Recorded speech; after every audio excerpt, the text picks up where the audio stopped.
Good morning, everyone. My name is Professor Patterson. This is a brief video for J.English.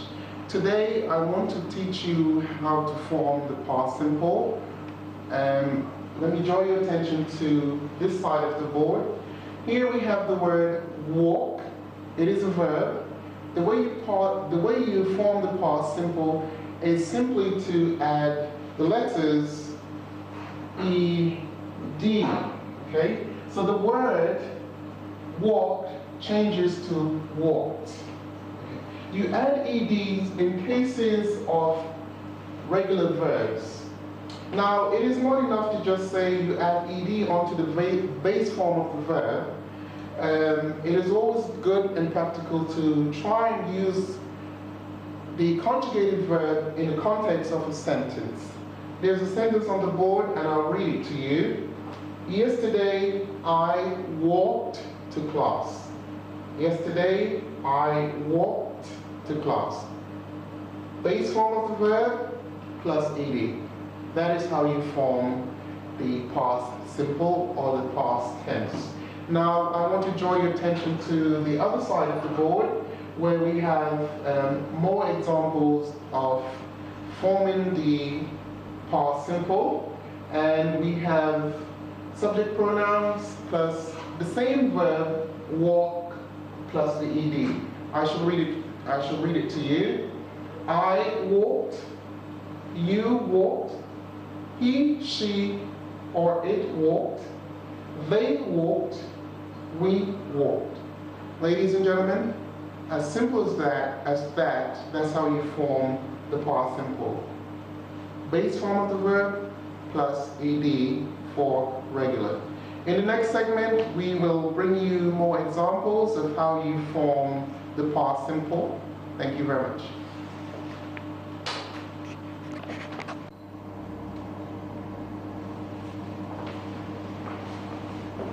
Hello and welcome back to the session.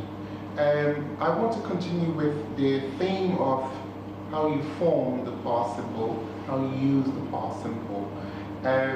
I want to draw your attention to a very relevant question. When do you use the past simple? When do you know when it is appropriate to use the past simple? It's a good question to ask because sometimes some students are not always certain when to use the past simple. Well, the simple answer to that question is we use the past simple for actions which are completed action. So I want to draw your attention to a sentence on the board, and I'll read it for you. Sam called Debbie. Okay, I just need to add the ed. I'll read it again. Sam called Debbie. Now, Sam took his phone, dialed the numbers, and the phone rang, spoke to his friend Debbie for about a minute or so, then he hung up the phone. That action of calling is dead. It's finished, complete. That's when you use the past simple. Okay?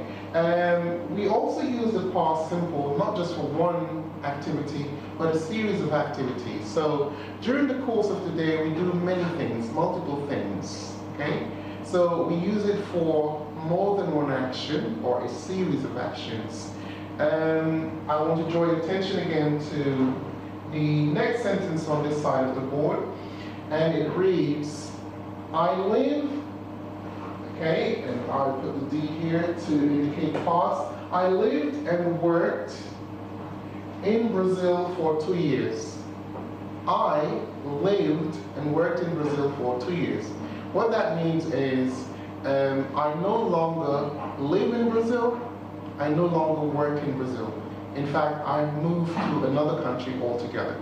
That's when you know how to use the past simple, because those actions, living and working, are finished as far as Brazil is concerned. Okay? I want to draw your attention to the other side of the board, and this word, irregular verb, we haven't touched on it.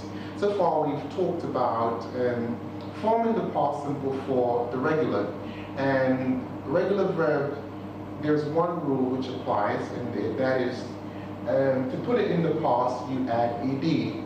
Now, for irregular verb, the rules are completely different. Okay, I'm going to draw your attention to the first sentence written here, and I'll read it for you. Ali caught the ball. Ali caught the ball. Now, the verb is highlighted here in red, caught. Okay, it is the past tense of the present tense catch.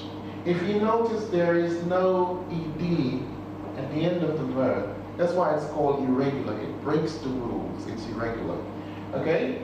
The second sentence reads, Mary ate dinner yesterday. Mary ate dinner yesterday. Again, the past tense of the verb eat is ate, and it's in red. There is no ed. The spelling is changed. It's changed completely from how it's spelled to the past simple. That is how you form the past simple. So to recap, the way you form, or the way you use the past simple in the English language is, for regular verbs, you add ed to the base form of the verb. But in the case of irregular verb, the law is different, the rules are different. You do not add ed to the verb, you change the spelling. One thing I want to advise is, you must get a hold of a good English book and look at the list of irregular verbs, and you have to learn them by heart. Now, usually any good English book would give you a comprehensive list, and what I'll suggest you do is to pick 5 words at a time, maybe 5 words per day, and learn those words by heart.